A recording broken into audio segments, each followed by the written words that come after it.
Louvado seja o nome de nosso Senhor Jesus Cristo, para sempre seja louvado. Muito boa noite a você, nossos irmãos, amigos que nos acompanham pelo Face e pelo Instagram do Santuário do Sagrado Coração de Jesus. É com muita alegria que nós, da Pascom, iniciamos um novo projeto aqui no nosso santuário. Nós, durante um período, vamos estar fazendo as nossas lives, os nossos podcasts, com a nossa comunidade, falando um pouquinho de fé, falando um pouquinho da igreja, que nós possamos assim juntos fazermos programas legais acontecerem, para que a gente possa conhecer um pouquinho mais da nossa igreja, do nosso santuário. E nós vamos dar início neste mês de agosto, mês vocacional, É um mês bacana para nós iniciarmos. Eu sou o Beto. Eu sou a Juliane. E nós vamos estar apresentando, então, esse nosso primeiro programa, nossa primeira edição do nosso podcast aqui do Santuário do Sagrado Coração de Jesus. E como eu falei, mês vocacional. E nada melhor do que o mês vocacional do que nós temos alguém que vive intensamente a sua vocação. E para este primeiro programa, nosso convidado é o nosso amigo, nosso querido reitor e também aqui do Santuário, Padre Flávio. Padre Flávio, seja muito bem-vindo. Boa noite, Beto. Boa noite, Juliane. Boa noite a você que nos acompanha pelas redes sociais do Santuário Eucarístico Sagrado Coração de Jesus. É muito importante, dizer que quando nós nos propomos a estar à frente de uma pastoral, de um movimento, nós temos que fazer com que essa pastoral, que esse movimento leve a palavra, o amor de Deus às outras pessoas. Então é uma oportunidade de não só falar de vocação, mas expressar esse carinho que temos para com todos aqueles que nos acompanham, aqueles que estão de perto, de longe e querem estar conosco. Podemos dizer que vamos falar de fé, né? É sempre Sim. muito bom. Sim. Então hoje o Padre Flávio, ele que é nosso pároco, nosso reitor, ele vai estar dando essa alegria para nós, a honra de dar a primeira entrevista. Olha que responsabilidade, né, Ju? Hoje nós vamos falar um pouquinho sobre a vida religiosa, um pouquinho aí sobre o dia a dia de como é ser um padre. A gente acha que só o padre é só celebrar a missa, mas não está aí só na celebração da missa, tem todo um trabalho por trás. E a gente quer saber um pouquinho de como é o dia a dia de ser um padre. Então vamos começar com as nossas perguntas.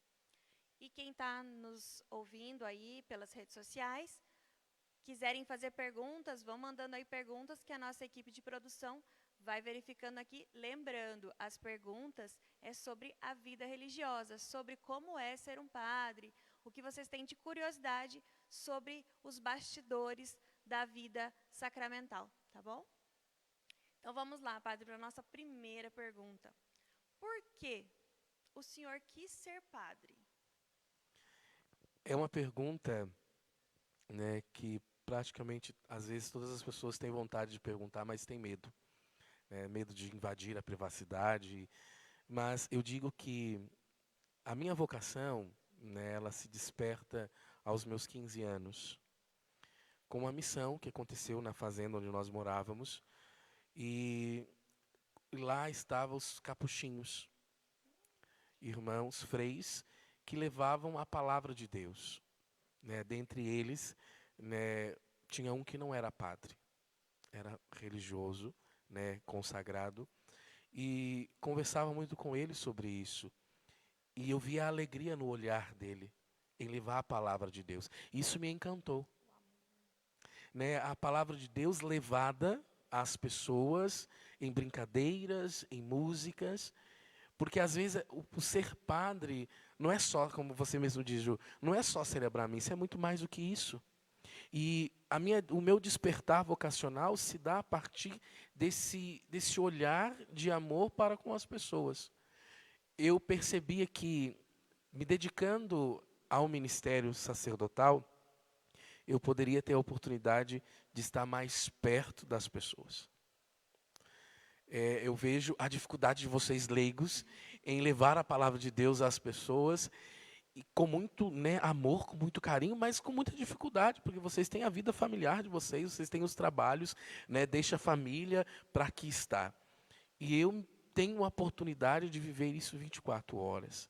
Então, isso me desperta a vocação. Isso me despertou a querer ser padre, levar o amor às pessoas através da palavra. Isso é muito importante.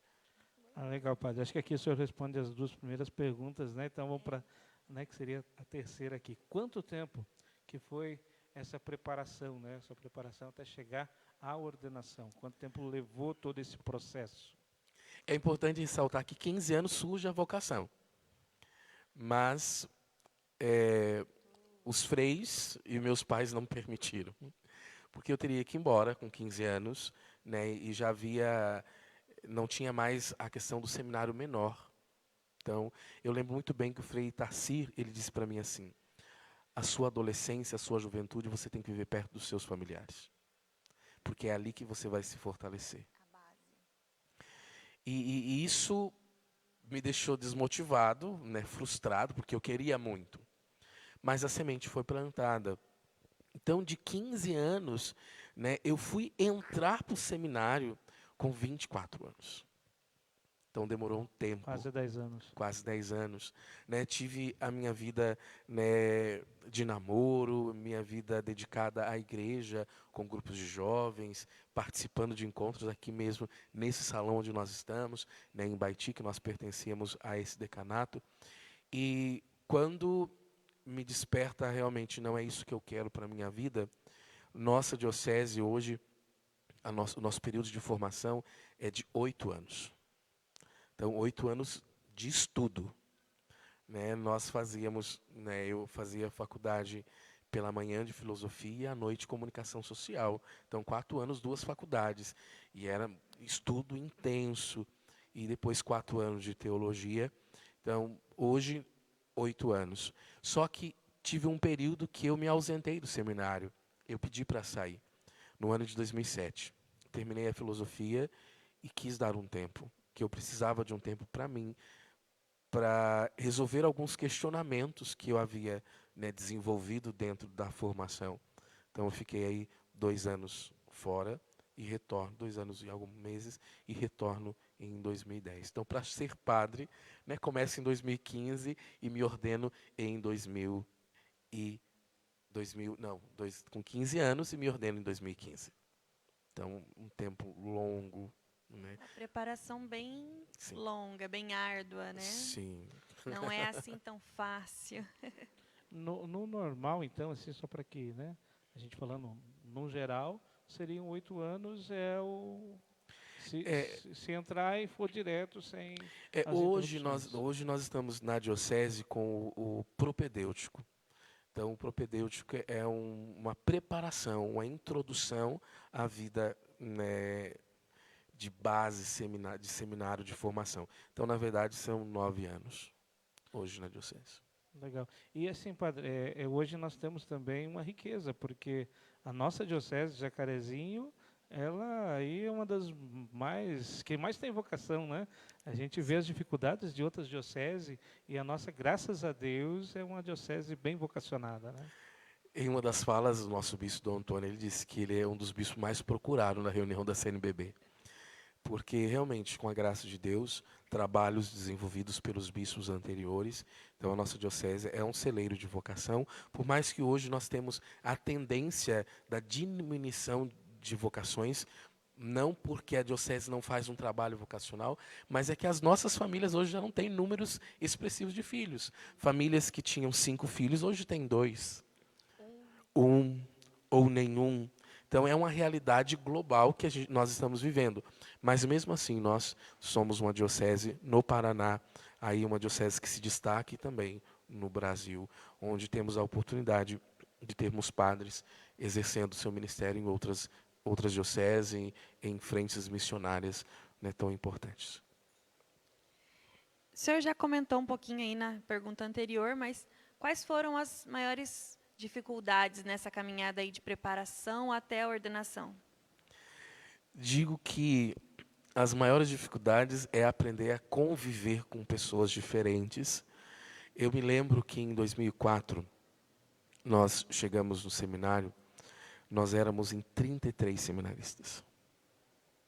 Então, 33 pessoas vivendo dentro de uma mesma casa, diferentes. Então, a fase de adaptação é muito difícil.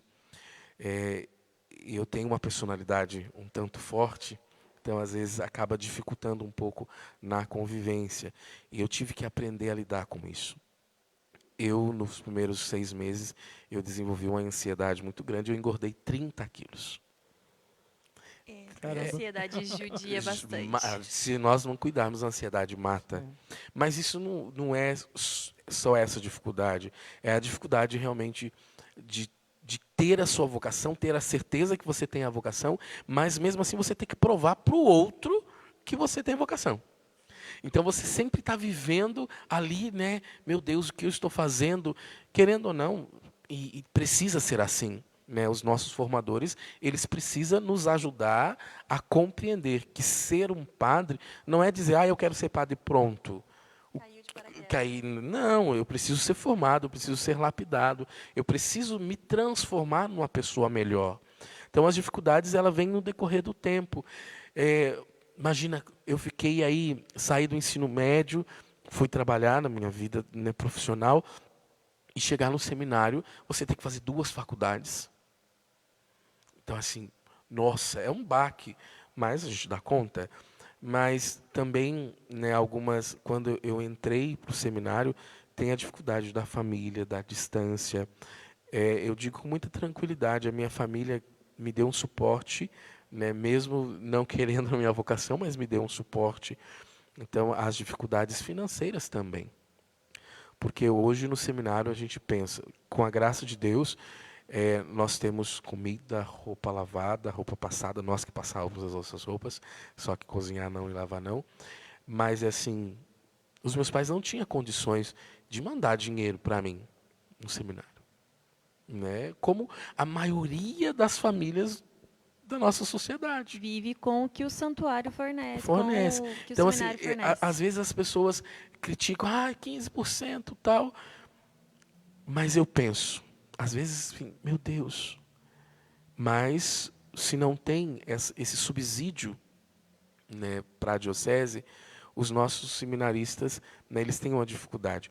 E é muito interessante perceber, uma vez, uma fala de Dom Antônio. Um padre falou assim, o seminarista ele gasta X. O Dom Antônio ele levantou a mão e falou assim, a partir de hoje não se diz mais esse termo gastar. Nós investimos tanto no seminário para formar bons cidadãos. Porque o primeiro objetivo não é formar padre, é formar pessoas. Então, as dificuldades ela vêm no dia a dia. Então, como eu disse na pergunta anterior, termina a filosofia com uma dúvida muito grande. Ser pai ou não ser pai?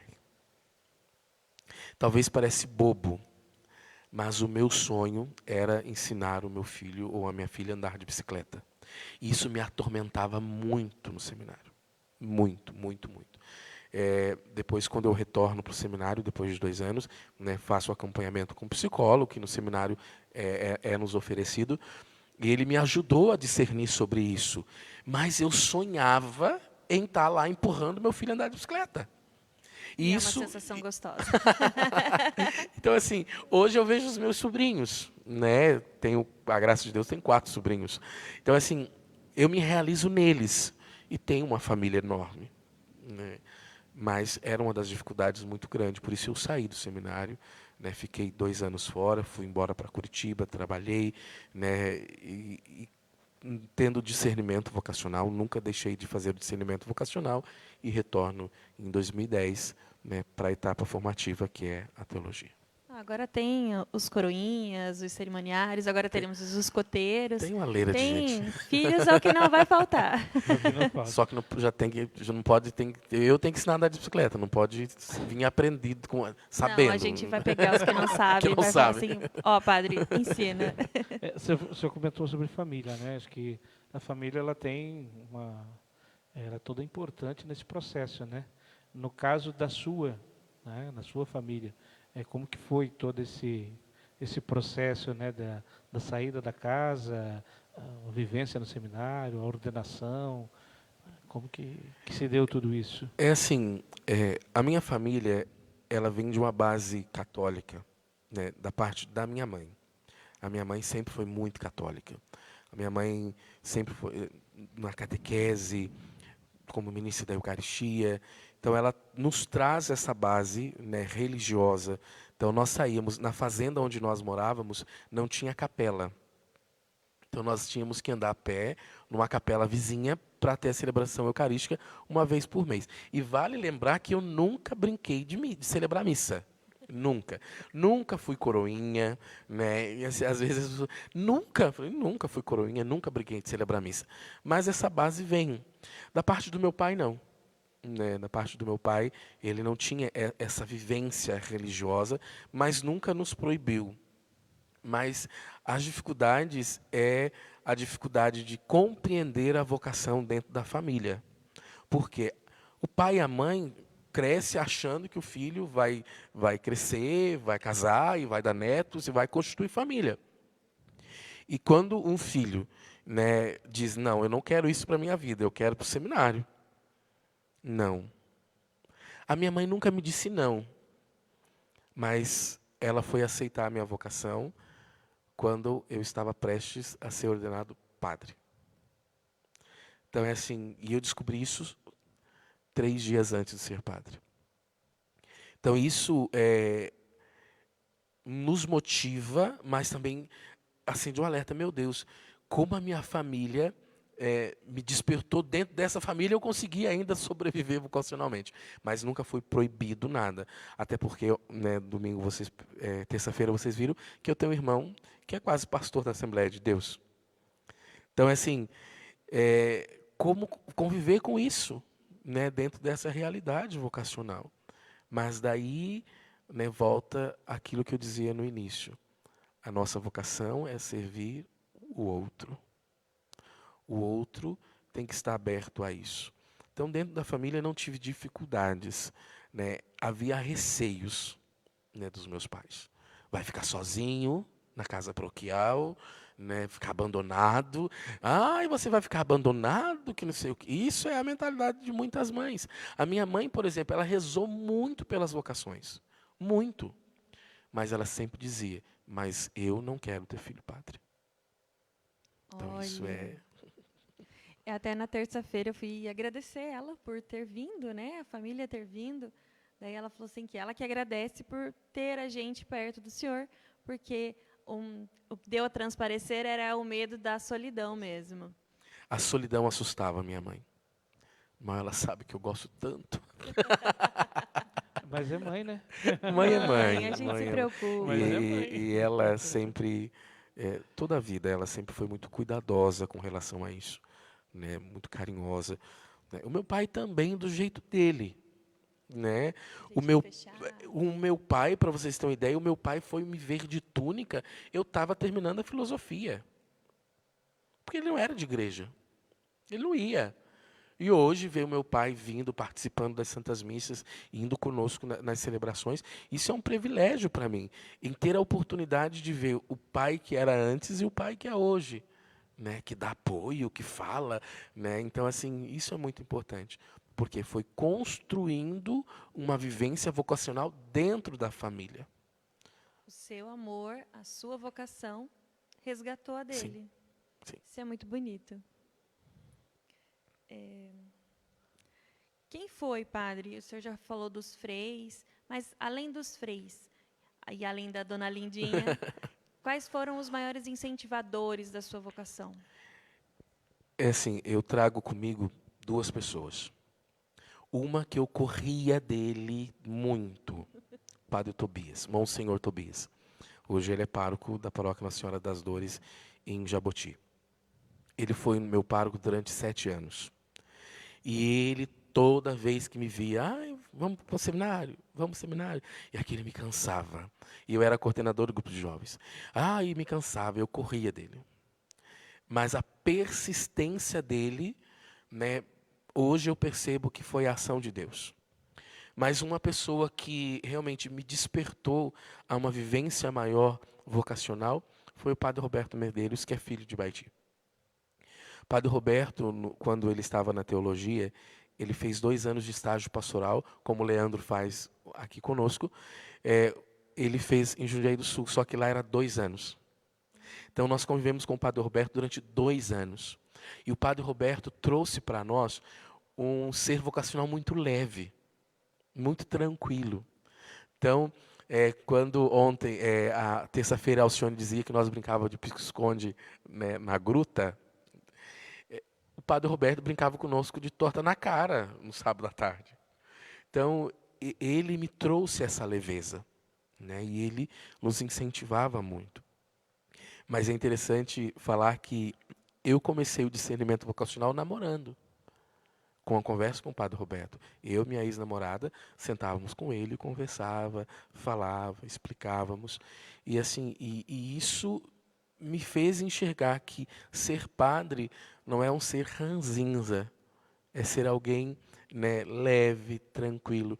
Então, a minha dificuldade hoje, às vezes, é fazer com que, né, o ser Flávio fique guardadinho aqui para que o padre Flávio possa, né, agir, porque se o Flávio falar, às vezes não dá muito certo.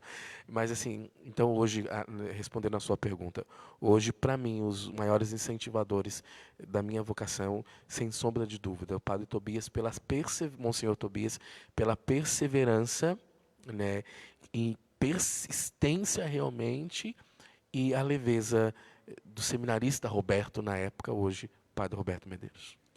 E falando um pouquinho também agora da ordenação, né, como que foi esse processo, o dia, né, da sua ordenação, como que se deu tudo isso.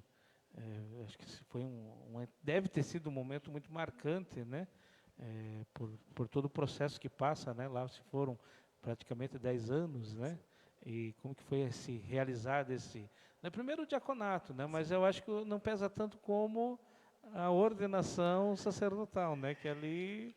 Mas, assim, às vezes acontece isso, mas a diaconal, ela para mim, ela teve um significado assim muito grande, porque na diaconal você já faz parte da igreja. A igreja já te puxa, né? Você agora é nosso, você faz parte do clero. E é muito interessante que, assim, a minha família, eles sempre participaram muito, né? E na diaconal estava, inclusive meu irmão, que na época era evangelista, da Assembleia de Deus, ele foi, a minha sobrinha, o meu cunhado, eu ex-cunhado, o meu sobrinho. Mas foi interessante que quando eu cheguei em casa, diácono, né? Saí de casa seminarista e volto para minha casa como diácono, eu nunca vou esquecer da cena da minha sobrinha, Ana Carolina. Ana Carolina tinha, se eu não me engano, 4 anos. E a minha mãe fez uma confraternização para nós familiares ali, né, para poucos amigos realmente, porque a confraternização maior tinha sido na catedral, que eu fui ordenado na catedral, na Imaculada Conceição, dia 27 de dezembro de 2014. E quando eu cheguei em casa, a minha sobrinha falou assim: eu quero rezar pelo tio. E ela é do seio evangélico. Mas eu quero igual ele estava lá, deitado no chão. Porque a gente prostra no chão. Então, para ela marcou isso, e para mim também, né? Ela prestar atenção nos sinais. Ela estava ligada. Estava ligada nos sinais. A sacerdotal, ela traz consigo uma roupagem de responsabilidade muito grande. Muito grande. E eu nunca me esqueço do olhar de Dom Antônio. O olhar de Dom Antônio, ele penetra a alma da gente. E no dia da minha ordenação, dia 13 de junho de 2015, eu ajoelhei na frente dele, né, no processo de ordenação. Ele olhou para mim por cima do óculos. Olho verde, verde, verde, verde. Eu falei, meu Deus. Ele falou assim: você promete obediência a mim e aos meus sucessores. E se promete obediência, é um prometer que não pode ser levado de qualquer jeito. Você precisa compreender que a partir daquele momento do seu sim, tudo muda. Não é com um pozinho de pirim-pim-pim, mas tem que mudar. Porque você já não faz mais o que você quer. Você é inserido numa igreja, numa comunidade, a qual tem mais de 2000 anos de tradição, e você quis ser padre. A igreja só dá, né, o respaldo e diz o sim, acolhe a sua vocação. Né? O sim é seu, a escolha é sua. Então, assim, ela traz consigo, né? E é muito interessante que foi 2 momentos da ordenação sacerdotal que hoje eu lembro, né? Assim, e dou risada. Mais um momento da... Porque antes da ordenação teve a última entrada, a última bênção como diácono, e tinha uns amigos meus, né, padrinhos de vocacional de Sengés, que entraram, deram aliança. E a Sônia, ela colocou a aliança na mão direita.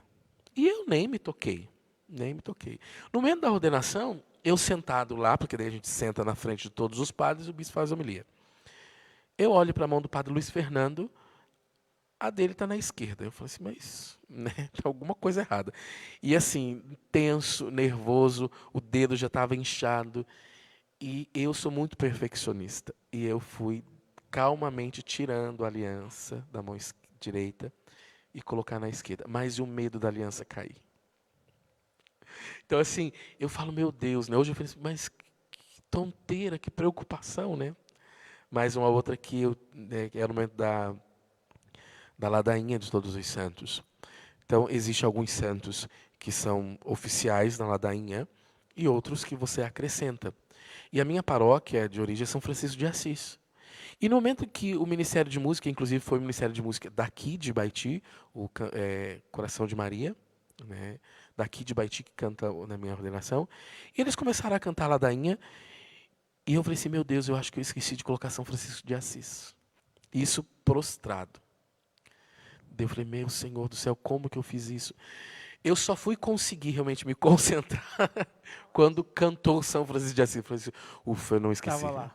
Porque assim, você sendo cerimoniário, você ajudando os outros, né, outros padres, e eu falei assim, como que eu errei na minha, né? Não pode. Mas assim, são situações, mas como eu trouxe, é uma roupagem. O padre Flávio, que a gente conhece. Ah, sim, eu ia ficar bem frustrado. Então, a roupagem de responsabilidade é muito grande. Né? Eu sempre trago uma frase que o padre Fábio de Mello disse uma vez, muito tempo atrás, né? E às vezes eu uso, né? Deus vê em nós coisas boas que nós não vemos. E uma fala de Dom Antônio, ele diz assim, eu não sei por que Deus te escolheu. Né? E eu fiquei com aquilo, né? Realmente, né? Por que Deus me escolheu?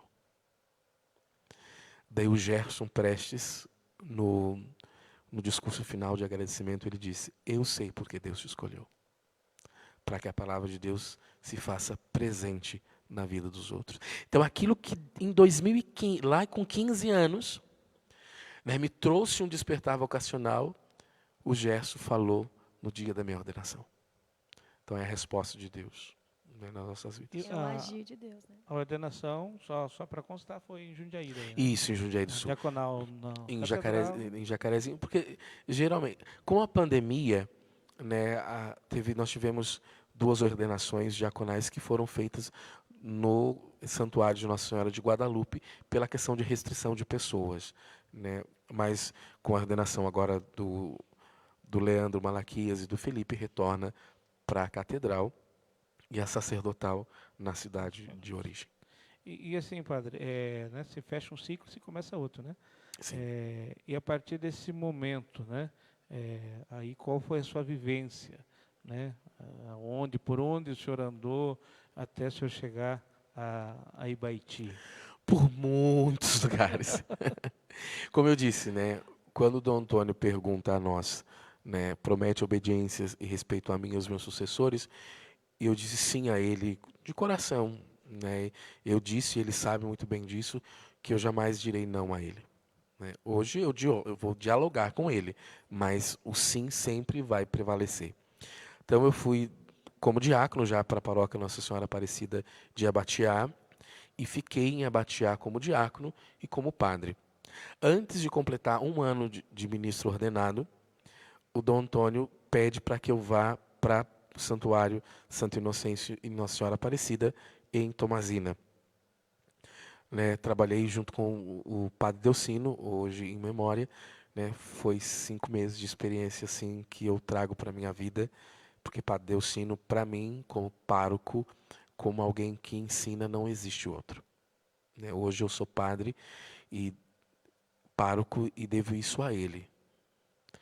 5 meses somente trabalhamos juntos. E quando fiz um ano de ordenado, isso em junho, em agosto, Dom Antônio, dia 21 de agosto, Dom Antônio me dá a notícia em 2016. Eu preciso que você vá fazer missão. Daí ele falou assim, 2 opções. 3 Lagoas, abrir campo de missão, Diocese de Dom Quinupe, que é no clero de Maringá, nosso regional do Paraná, ou Paranaguá, com o Padre Luciano, hoje pároco da Santo Antônio. Eu disse, então, para Paranaguá, porque eu conheço o Padre Luciano, e em Três Lagoas eu não conheço ninguém. Ele falava assim, mas eu preciso de você em Três Lagoas. Falei, mas o senhor deu opção? Então, se deu opção, eu quero, né, Paranaguá. Mas eu preciso de você em Três Lagoas. Tá, ele saiu de casa, e eu corri, fui até o carro dele, e disse para ele, faça o que o senhor achar melhor. Né? Eu estou à disposição do Senhor. Só que é importante ressaltar que, antes disso, eu tinha sido nomeado pároco da paróquia Nossa Senhora Aparecida da Barra do Jacaré. Tinha data marcada para posse, e daí surge uma situação, né, de um padre que ficou, né, um pouco debilitado, e ele não podia fazer missão, e eu fui escolhido para fazer missão no lugar dele, mas mesmo assim ele me mandou para Paranaguá, e eu exerci um ministério, né, como vigário paroquial no Santuário Nossa Senhora do Pilar e Antonina por 5 meses. 5 meses, minha primeira paróquia como pároco em São João Batista, em Campina Grande do Sul, na Diocese de Paranaguá mesmo. E daí lá, em Campina Grande do Sul, exerci um ministério, fui aprender a ser padre, realmente, aprendi a ser padre, na maior parte do tempo, em Paranaguá, porque com 1 ano de ministério eu saio da diocese e retorno, né, depois de 5 anos. Então, assim, a vivência ministerial é diferente. É diferente. É outra realidade. É outra né? realidade. Então, passei por Campina Grande do Sul, a qual eu tenho um carinho muito grande. Né? As pessoas que lá me ajudaram a ser padre, realmente me ensinaram a ser padre. Depois vou para Guaratuba, na paróquia São Francisco de Assis. Só que Guaratuba a gente fica somente 8 meses. E surge uma situação na Diocese de Paranaguá, a qual eu era, representante do clero, e eu precisei assumir a paróquia São José e São Sebastião em Pontal do Paraná. Então de lá eu fiquei, né, os últimos tempos de pároco em São José, paróquia São José e São Sebastião, né, exercendo o ministério. E de lá eu venho, para a graça de Deus, como rei pároco e reitor do Santuário Sagrado Coração de Jesus. Então, com o sim, né, a mim e aos meus sucessores, eu tive que dar muito sim ao Dom Edmar, né, que não era o meu bispo, né, ordenante, mas era o meu bispo, porque nós somos ordenados para a diocese, para a Igreja do Brasil, não somente para a diocese particular. Né. Então, foi uma caminhadinha longa. Temos alguma pergunta aí? Olha lá, Flávia.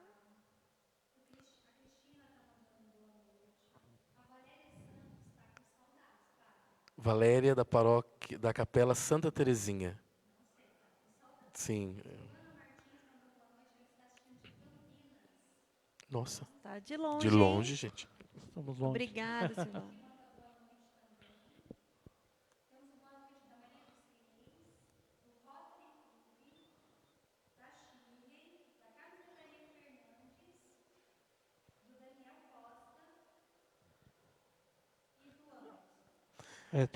Deixa eu complementar aqui, né? Tem a Josimara, a Ana Flávia, a Zeni Martins, né? Tudo mandando aí nosso boa noite. E tem bastante gente aqui, né? Curtindo e tá legal a participação do pessoal aí. Vamos para a 8ª pergunta. Vamos lá. Padre, como o senhor observa o trabalho do nosso Papa Francisco? O nosso pai aí da nossa igreja. É assim, hoje nós temos na igreja 2 vertentes, infelizmente umas que não aceitam o Francisco como, né, não digo como Papa, porque seria, né, uma heresia muito grande, mas não não quer participar, né? E eu vejo o Papa Francisco, se o Santo João Paulo, São 23, ele abre com o Concílio Vaticano II as portas, as janelas do Vaticano, Francisco ele escancara, dando a nós, de modo muito particular ao leigo, a oportunidade de ser igreja. Então, essa oportunidade de dar ao leigo a autonomia de ser igreja assusta a ala conservadora. Porque, assim, tira da mão de nós padres a autoridade que nós achávamos que tinha, que na verdade nós nunca tivemos. Né? No mundo que nós estamos vivendo hoje, o padre ele é mais um dentro da comunidade. É claro que há um respeito muito grande, né? Eu passo por isso, um respeito muito grande para com a minha pessoa. Eu percebo isso nas pessoas mais velhas do que eu, né? O respeito, o carinho. Mas, assim, nós não temos mais aquela autoridade cega que o padre falava, todo mundo obedecia. Isso já não existe.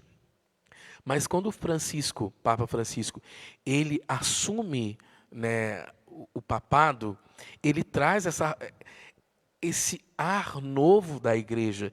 Então, esse ar novo começa a incomodar. E eu vejo Francisco como realmente a voz de Deus que fala nos dias atuais. Ele dialoga com todos os meios, sem deixar de ser igreja. Na simplicidade Sim. que Jesus teve lá na época, ele tem a simplicidade E eu hoje. sempre digo, assim, quem nega o papado de Francisco, nega o Evangelho. Se nega o Evangelho, nega Cristo. Então, é assim, você olhar, nós estamos tendo a Jornada Mundial da Juventude em Lisboa, você vê um Papa, né, com a sua, né, toda a sua debilidade ali, comprometida a sua saúde, recém feito cirurgia, tem uma foto dele na cadeira de roda, sorrindo com uma pessoa, deve ser alguma autoridade que o cumprimentou, os dois sorrindo, uma leveza, uma tranquilidade.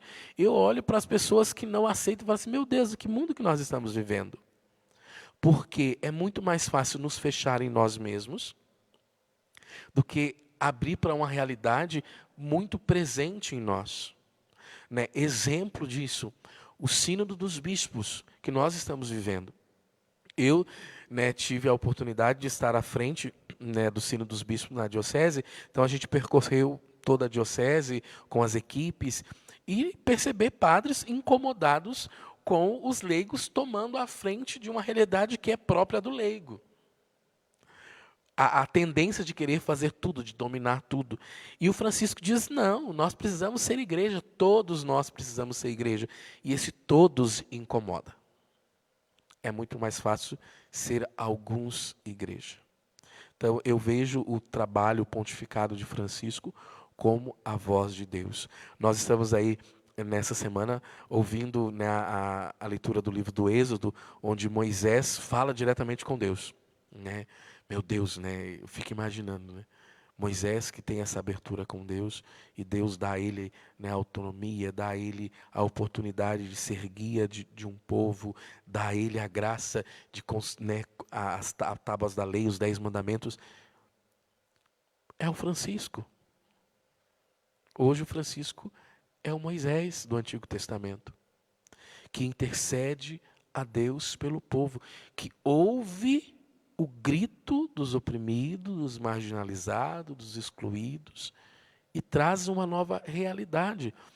Choca, as pessoas se chocam com o Francisco, de ver o Francisco muito humano, sem a cruz dourada, sem o sapato vermelho, andando e fazendo a refeição com os funcionários, não morando no palácio, morando na casa de Marta. Então, a ala conservadora se arrepia. Mas eu digo, vai continuar se arrepiando, porque essa é a nossa igreja, essa é a igreja de Cristo. Então, para mim, Francisco hoje é a voz de Deus que escuta o clamor do povo e dá ao povo a autoridade realmente de ser igreja. É muito bonito, né, a posição dele. Porque antes a gente vinha uma igreja reluzente, que nós leigos tínhamos dificuldade de acessar e agora, para nós, é muito mais fácil. Me recordo agora de uma passagem que aconteceu com nós, acho que agora na festa, eu falei, padre, o senhor quer assim? O senhor simplesmente virou para mim e falou assim, do jeito que você conseguir fazer Sim. e fazendo, para mim está ótimo. Então, assim, porque antes a gente perguntava, padre, a gente pode fazer assim? Não, eu quero assim. Então, agora a gente tem a liberdade, como pastoral, de poder trabalhar juntos, Sim, juntos. caminharmos juntos. Não, isso é bacana, né? A gente ter essa liberdade. E assim, padre, falando em tudo isso, né? Então, até festa, tal, santuário. E aqui, as suas expectativas dentro do santuário do Sagrado Coração de Jesus em Ibaiti? Lá atrás, quando eu assumi, nós tivemos uma live, e eu dizia isso e repito, né? Eu assumo o santuário eucarístico do Sagrado Coração de Jesus com temor. Não pelas pessoas, mas pela história. Né? A história do santuário eucarístico Sagrado Coração de Jesus, o que foi passado para nós, né? A roupagem do Sagrado Coração de Jesus. E quando eu assumo a paróquia do santuário, eu percebo que nem tudo que éramos passado existia. Algumas fantasias. E isso foi me deixando mais tranquilo. Opa, é uma comunidade que quer caminhar. Então, você olhar para a realidade hoje do santuário e perceber que nós precisamos caminhar junto com o povo, de igual para igual, né? Eu acho que a minha expectativa, o meu desejo é que realmente nós possamos ser igreja. Não só ser igreja dentro das quatro paredes do santuário, que é lindo. Mas eu não posso permitir que isso fique só no lindo. Nós temos realidades difíceis na nossa paróquia santuário, que nunca foi nos mostrado. Então o glamour, ele é importante para quê? A palavra de Deus, ela é muito mais importante. E é essa palavra de Deus que precisa ser linda na vida dos irmãos e das irmãs. Então o que eu quero, o que nós precisamos juntos querer, ser igreja, não só aqui no santuário, na matriz, mas em todas as nossas comunidades, nominando Santa Teresinha do Menino Jesus, São Cristóvão, Nossa Senhora de Lourdes no Estela, São Sebastião na Morinha, Santa Ana no Fazendinha, Nossa Senhora Aparecida no Patrimônio do Café, Nossa Senhora Aparecida na comunidade Bela Vista, que são realidades nossas, que são realidades paroquiais. Eu não posso permitir, eu como pároco e reitor, viver no mundo, né, de Cinderela achando que está tudo muito bonito. E não está. Mas isso me fez amar mais o santuário. Eu chego com temor, mas hoje eu amo o santuário porque eu me sinto parte do santuário. Porque, né, conversava com a Adelita, eu tenho uma certa dificuldade com as mídias. Eu não sou assim de fotos, não tenho assim essa habilidade, né?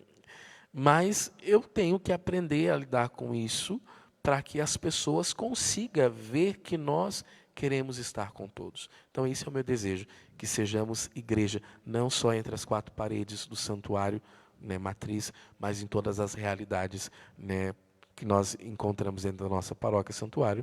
Por isso a proposta do ano passado da festa da unidade, onde todos buscavam o mesmo objetivo, ser um em Cristo Jesus. E assim, só a título também para esclarecer a questão, né? Pároco-reitor, porque existe alguns que são apenas reitor, né? Outros são párocos, né? E talvez seja a dúvida que muitos têm, por que pároco-reitor? Confesso que me incomodou, agora nem tanto, né? Me incomodou esses títulos. Eu até liguei para o nosso chanceler e perguntei, existe a necessidade de eu ser chamado nominalmente de pároco-reitor? Ele disse, sim, existe. Por que a diferença? Nós somos santuário paroquial. Por mais que é um santuário diocesano, o santuário ele foi erigido dentro de uma paróquia. Então a paróquia já existia. E ela foi dado título, essa paróquia recebeu o título de santuário. Então todo santuário ele tem um reitor, mas primeiro é o pároco, porque a paróquia já existia. Então todas as paróquias têm um pároco. Então eu assumo o compromisso de ser pároco e reitor, porque dentro da minha paróquia existe o santuário, né, qual é o Santuário Eucarístico Sagrado do Coração de Jesus. Mas há 80, lá, tantos anos atrás, era Paróquia Sagrado Coração de Jesus. Há, exemplo, Padre Walter, que é reitor do Santuário Nossa Senhora da Medalha Milagrosa. Lá não existe as pastorais, lá é o santuário. Então não existe pastorais, não existe dízimo. Então é uma vivência diferente de ser igreja. Aqui no santuário existem todos os livros de registro, né? Então tem que passar burocraticamente, é a paróquia que faz. Então por isso o título. Quando não é um santuário sozinho, na diocese nós temos somente o Santuário da Medalha Milagrosa, onde o Padre Walter é o reitor, e o Santuário São Miguel Arcanjo, ao qual o Padre Rosinei Tonietti é o reitor. Os outros santuários, que são um monte, né, temos também o Santuário de Nossa Senhora das Graças, onde o Padre Marcos Paulo é o reitor também em Santo Antônio da Platina. Os outros são paróquias que tiveram o título, né, de reitor, né, com a vinda de Dom Fernando. Nós tivemos aí um período de 2008, 2007, 2008, né, essa leva de paróquia sendo elevada ao título de rei de santuário. Temos perguntas? Tem pergunta? Eu tenho. Acho que eu vou comentar aqui, porque senão não vai... Eu estou aqui. Tá?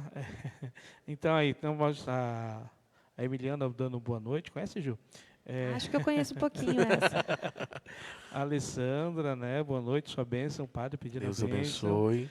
Juninho Queiroz, apenas Juninho para dar um abraço ao Padre Flávio, Sim. meu amigo, companheiro de formatura de jornalismo. De jornalismo, estudamos juntos 4 anos. Juninho Queiroz, ele é locutor de rádio Da Vale, né? Na Vale, difusora FM, difusora em Santo Antônio. A Cristina, né? Lindo comentário, Padre, a respeito do Papa Francisco, né, falando nos dias de hoje. A Marlene Pereira dando boa noite. A Silvana Martins, que está em Campinas, mas a família dela é toda aqui de Baiti, ela mandando um abraço, né? E a Cida, né? Nossa irmã Cida da Ótica, pedindo a sua bênção. Deus abençoe. A Vilma Ramos também participando. O pessoal do nosso santuário junto com a gente, Ju. Então, a gente está chegando na reta final, Padre. Lá no começo, a gente falou assim que a vida do padre não é só celebrar a missa. Né? Passamos aí por algumas perguntas, o senhor explicou como foi a caminhada, mas e o dia a dia? E o agora, após a ordenação? Como é o dia a dia da vida de um padre?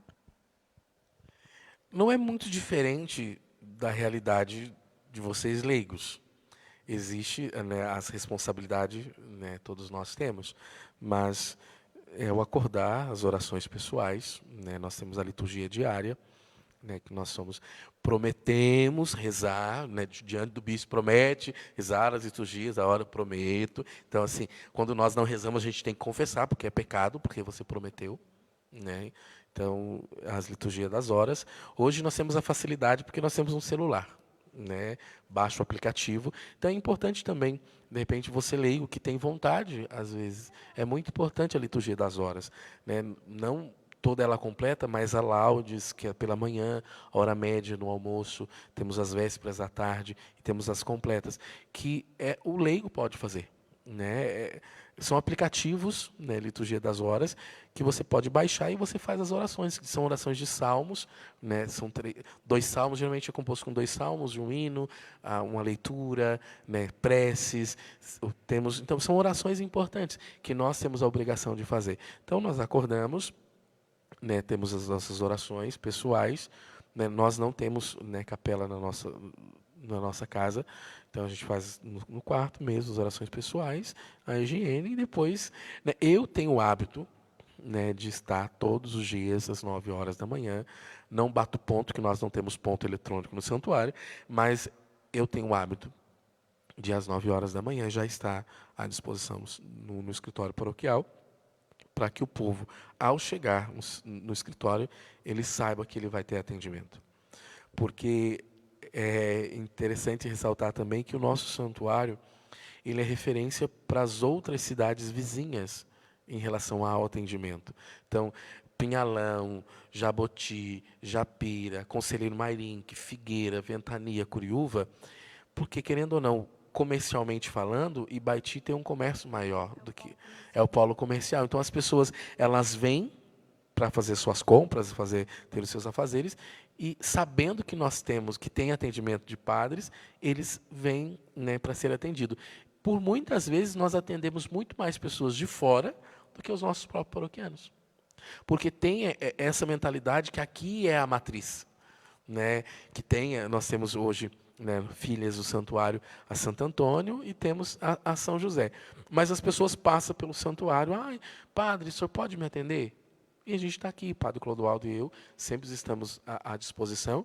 Então, das 9 às 11h30, nós estamos aqui, das 14 às 16h30, a gente está para atender, né?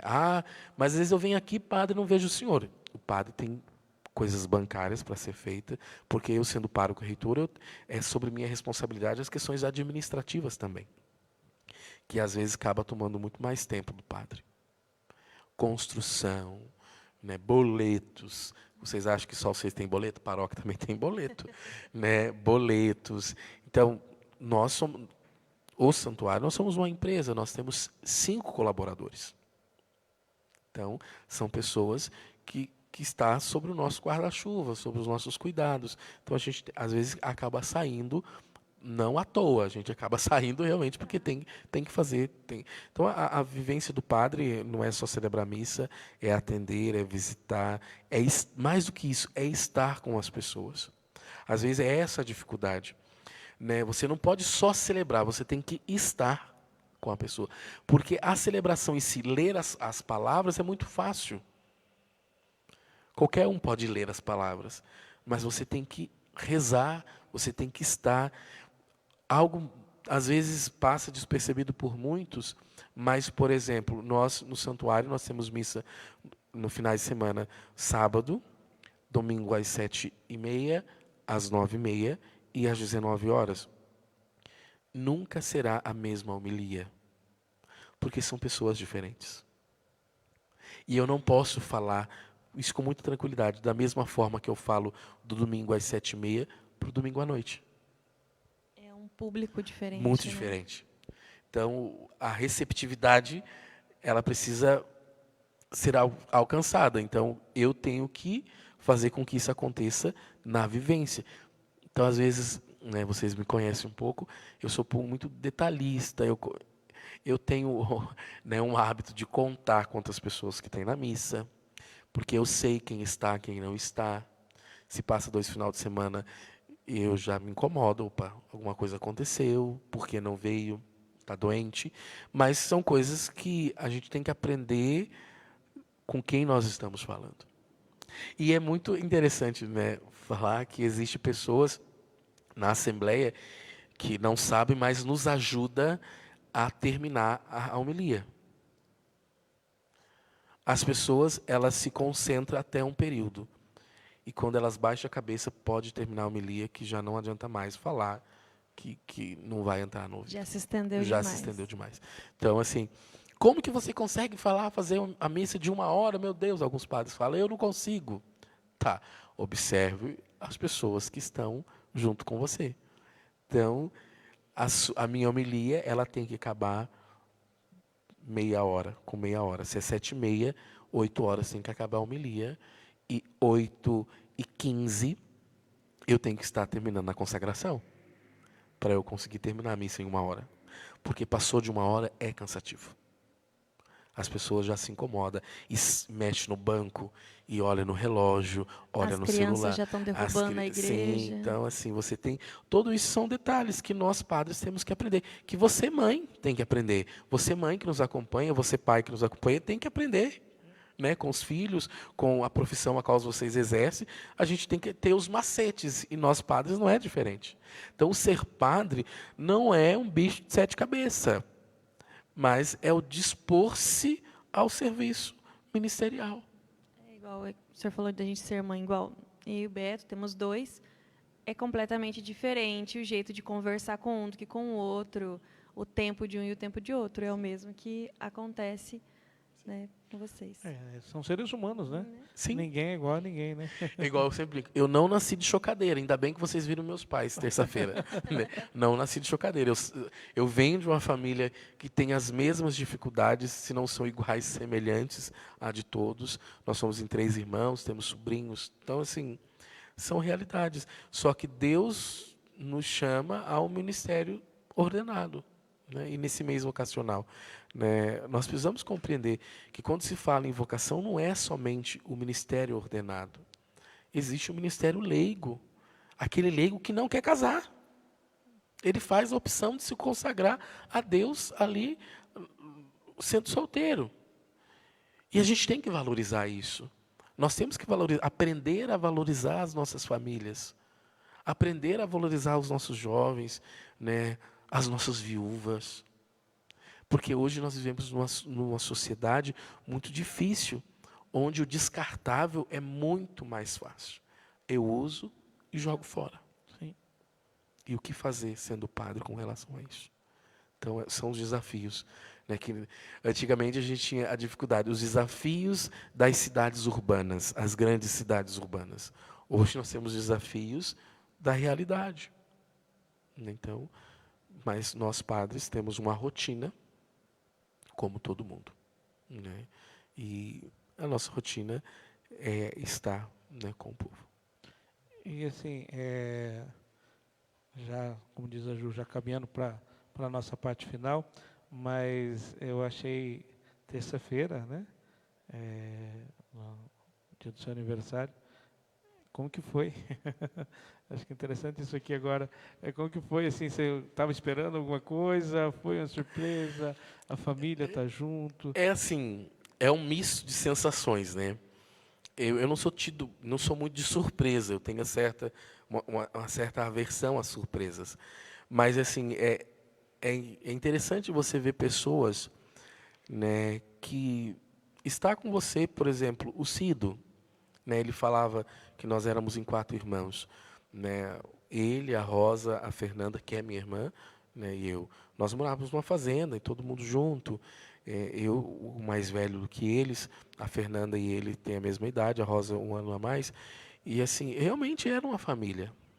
E nós não perdemos o laço, né, por mais que hoje a Rosa mora em São Paulo, né, o Cido mora na Fazenda Rio Grande, a minha irmã mora em Novo São Joaquim, no Mato Grosso, e a gente se fala, a gente se conversa, a gente está junto, né, e vê ali, né, a Alcione junto com o Marciano falando, né, brincando de pique-esconde. E eu disse, gente, realmente, nós brincávamos de pique-esconde, né, 1 ano antes de ir para o seminário. Então, assim, com 23 anos eu brincava, e com 20 anos, 22 anos eu brincava de pique-esconde na gruta da nossa igreja. E todo mundo. Acabava a intercessão do grupo de jovens, nós vamos brincar de pique-esconde na gruta. A gruta tem árvore enorme, a gente brincava realmente de pique-esconde. E, assim, foi uma juventude muito bem vivida, porque nós não tínhamos, né, o WhatsApp da vida, o Instagram da vida, né, que isso, as mídias sociais é muito importante, porque se não fosse importante, nós não estaríamos aqui hoje falando com pessoas lá de Campinas, né? Mas eu não posso ser escravo da mídia. E hoje a adolescência, a infância está muito influenciável. Eu vejo pelos nossos, né, atrapalha bastante. Tem os prós e tem os contras, então a gente tem que saber usar. Como o senhor disse, não ser escravos. Muito bem, padre. Eu acho que era isso, né? Que a gente foi bacana esse bate-papo. E assim fica aberto para o senhor, para a mensagem ao nosso povo. Aqui também só mandando boa noite, né? O Carlão. Boa noite, sua bênção, padre. Deus abençoe. O Rony, A Silmara Santos, boa noite a todos, sua bênção, Padre Flávio. Então são esses aí que estão mandando mensagem aqui. O Anderson, né, boa noite. Para ele, a esposa, é um prazer estar servindo aqui no santuário, na Pascom, trabalhando. Então são esses os nossos irmãos. Padre, deixa aberto para ti, para dar mensagem ao nosso povo, àqueles que nos acompanharam nesta noite. Eu acho que o tema é sobre vocação, e a vocação ela precisa ser compreendida no acolhimento também. Toda vocação frustrada, ela é um mal para a igreja. Então a gente tem que ter esse cuidado. E nós precisamos aprender a sermos irmãos, amar mais. Nós precisamos criar uma rede de acolhimento maior.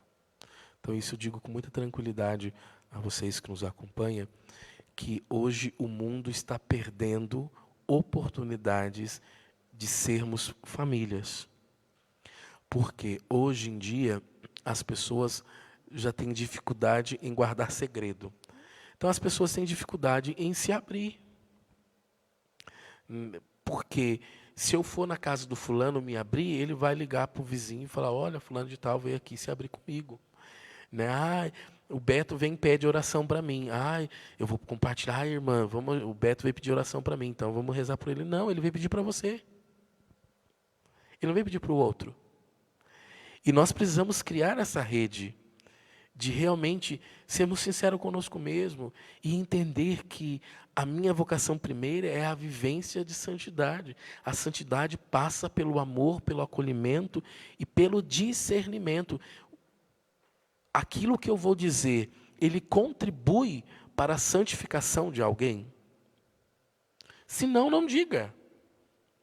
Porque você vai acabar com as pessoas.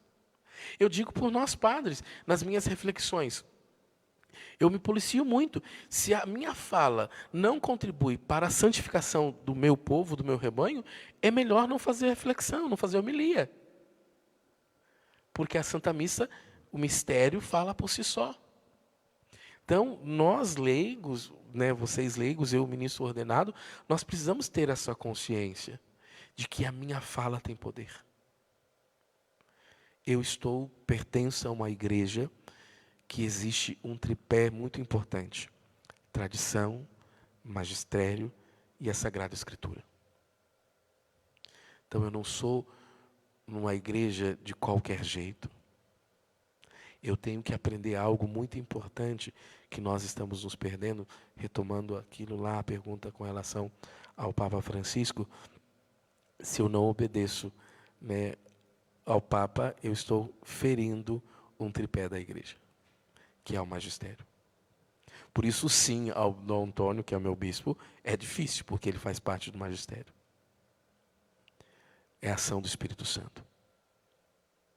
É o Espírito Santo que fala a nós através desses homens. E a nossa tradição não se perde. Existem as modinhas por aí, né? Com todo respeito, né, àqueles que gostam, mas tudo que é moda passa. Ninguém hoje usa mais a calça grudada no peito. Aquela calça boco de sino. Passou, foi a época. Por exemplo, ninguém usa o cabelo que me passaram na foto do dia 3, né, dia 1º de agosto. Né? Ninguém mais usa aquilo. E na época era moda, meu Deus, né? Não se usa mais. Então, assim, a igreja não é moda, a igreja é tradição, é essência. Exemplo disso, a nossa igreja do Brasil demorou quase 20 anos para ter uma nova versão do Missal Romano. Gente, são 20 anos de estudos. Mudou muita coisa, Padre Flávio? Não. Muitas poucas coisas se mudaram. Algumas palavras que nos aproximam do Cristo. Mas precisou 20 anos de estudos, e não foi assim, interrompido. Começou lá, interrompeu. Não, foram 20 anos de estudos. E daí eu venho de uma igreja onde São João 23 abre as portas, o Francisco escancara o povo que quer viver Pio X. Que igreja nós queremos? Onde nós queremos chegar? Como eu disse, eu repito, talvez gere polêmica, mas assim, nada contra. Mas onde nós queremos chegar com o rubricismo, o tradicionalismo? Porque tradição é muito diferente de tradicionalismo. Porque é muito mais fácil eu querer viver o tradicionalismo em algumas coisas. Com muita tranquilidade, eu cobro muito, né? Nós temos missa todos os dias no santuário. Onde estão as pessoas que vivem o tradicionalismo, que não vêm na missa? Tem que vir na missa. Que é a essência. Que é busca de amor. Porque é Cristo que nos fortalece. Então é assim, vamos viver o amor. Vamos viver a essência do Evangelho, que é amar uns aos outros. Então, a você, meu irmão, a você, minha irmã, que nos acompanha, vamos viver mais o amor do que a discórdia. Vamos viver mais a compaixão uns com os outros. Porque se Cristo não tivesse compaixão conosco, nós não estaríamos aqui. Nós já estaríamos sendo arrancados, amarrados e lançados na fornalha ardente. É o que nos traz o Evangelho de ontem, dessa semana. Aí está aí, então. Obrigado, Padre, pelas suas palavras. Obrigado por essa oportunidade da gente bater esse papo bacana, gostoso aqui, né? A gente abrindo esse projeto, e tenho certeza que é um projeto que vai dar bem certo aqui na nossa comunidade. Então, nosso muito obrigado. Ju, obrigado. Obrigada, Beto. Obrigada, Padre, por se dispor a se abrir, a mostrar um pouquinho os bastidores da vida sacerdotal. E a vocês, né, que estão nos acompanhando, como o Padre disse, nós não é apenas o sacerdócio, também nós, leigos, podemos estar trabalhando e levando a palavra de Deus. Então, se você sentiu aí, com as palavras do Padre, aqui no nosso bate-papo, aquele toquezinho lá de Jesus para trabalhar aqui com a gente, serão muito bem recebidos, e estamos esperando e precisamos de mais ovelhas nesse rebanho. Então, nosso convite aí a todos, temos várias pastorais, no que você se sentir melhor para trabalhar, para servir, será muito bem recebido. É isso aí. Então, assim, gostaria também de agradecer a toda a equipe da Pascom, né, sem nomear nomes, para não esquecer de ninguém, por estar junto, por a gente estar montando esse projeto. E, de uma maneira especial, você que está aí, acompanhando desde o começo, pegou pela metade, mas está junto com a gente, o nosso muito obrigado, que Deus lhe abençoe. Logo, logo nós vamos ter o nosso segundo podcast aí, nós já estamos preparando e com certeza nós vamos fazer muito aí, falar muito de fé, falar da nossa igreja, falar da história do nosso santuário, das histórias das nossas pastorais, movimentos, como é gostoso conhecer a igreja, né? Então fica com a gente e fica aqui então o nosso abraço, o nosso muito obrigado, que Deus lhe abençoe a você, a sua casa, a sua família, e para bem encerrarmos, nada melhor do que uma bênção, né? Então vamos pedir ao Padre Flávio para dar a bênção para nós. Que a bênção de Deus possa alcançar o seu coração, né? Que possa fazer de você uma pessoa melhor, porque nós precisamos buscar ser melhores a cada dia, não para ser melhor do que o outro, mas ser melhor para nós mesmos, buscar a essência, né, que é viver a palavra de Deus. O Senhor esteja convosco. Ele está no meio de nós. Que a bênção de Deus Todo-Poderoso seja derramado sobre vós e permaneça para sempre o Deus que é Pai, e Filho e Espírito Santo. Amém. Glorificai o Senhor com as vossas vidas e de em paz, e que Ele vos acompanhe. Graças a Deus. E viva Deus! Viva Deus! Deus te abençoe. Até a próxima. Tchau. Pessoal.